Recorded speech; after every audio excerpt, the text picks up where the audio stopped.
There's been a call of other things. I hear I don't know if the cabinet has been dissolved or stuff like that. That is like putting balm on a wound. What we demand, and what I personally think is ready to happen, is that the entire Kenya Kwanza administration, led by Mr. Ruto, must vacate power.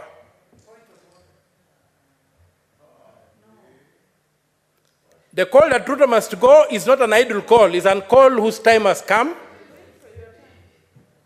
It's a call whose time has come. Mr. Ruto told us that criminals were on the streets. He has not produced a single criminal. You cannot be told lies every day. Senator Omtatah. Yes, Mr. Speaker. Just have your seat. I made myself very clear on how we are going to conduct ourselves during debate on this motion. Inasmuch as we suspended points of order, I said let us be responsible in the way we debate and let us be factual. You cannot call the president Mr. Ruto. This is not a Kamkunji. This is the Senate of the Republic of Kenya. Proceed. Okay, I can call him Dr. Ruto. And President Ruto. I'm finishing. Dr. Ruto, His Excellency the President. Proceed.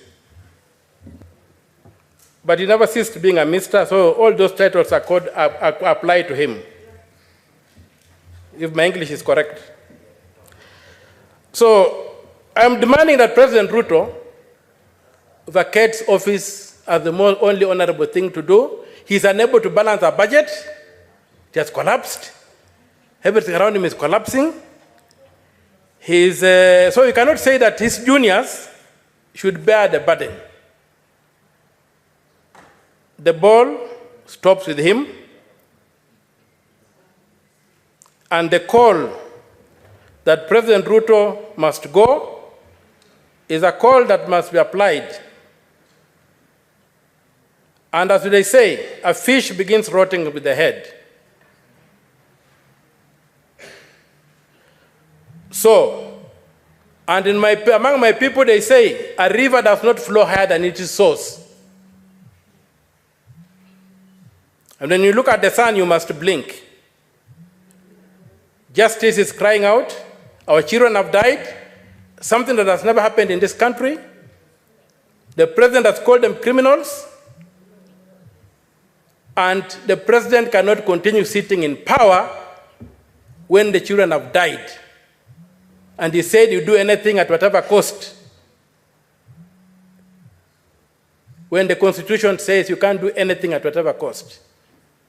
So my call is to associate my voice with those who are saying that the president vacates office. There's no room for all these things we are doing here, and we start off with a new slate. Mr. Speaker, sir, anything less than that will not avenge the blood that has been spilled on our streets. A street that is hallowed, a street that is recognized in the Constitution as an arena for engaging politically. As the arena whereby, when this institution fails, the people of Kenya invoke Article 1 and go to engage. When you desecrate such a venue, you don't do anything. There's not even a call that these things should be investigated. Instead, they're trying to say that we go and have dialogue to assage, to see I don't know how to distort what is happening, to do whatever, to see how. I just look at these people like prison guards who are fighting for who becomes the chief warden. Then they learn that there's a prison break. So they all forget about what they were fighting for. They say the first thing we must do is to ensure that this prison is not destroyed. Because their business is the prison. Their business is to keep the people in the prison. So they are now coalescing, forgetting about the fight they were having, who becomes the chief warden. Now they are saying the prison must be kept intact. We are not going to allow that. This country has moved. The government that has to govern this country must govern by law. And, Mr. Speaker, sir,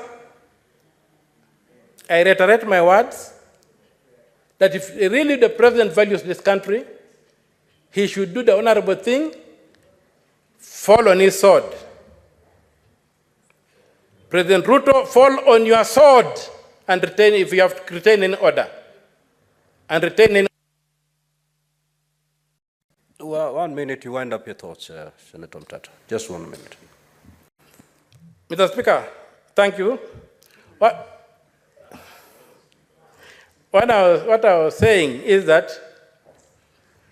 like in the old days of the Roman soldiers, when they felt that they had brought dishonor to the country, and they were even, the dishonor was so bad that they could not even let another person kill them, they fell on their swords and died. That's the only way they regained their honor.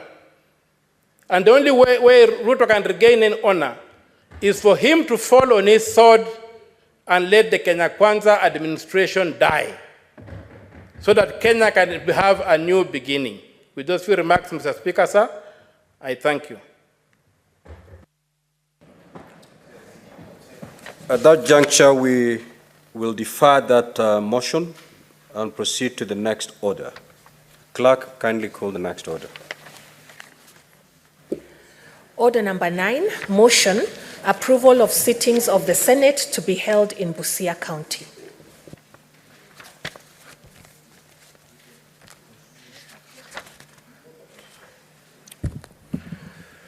Senator Omtatah, take your seat.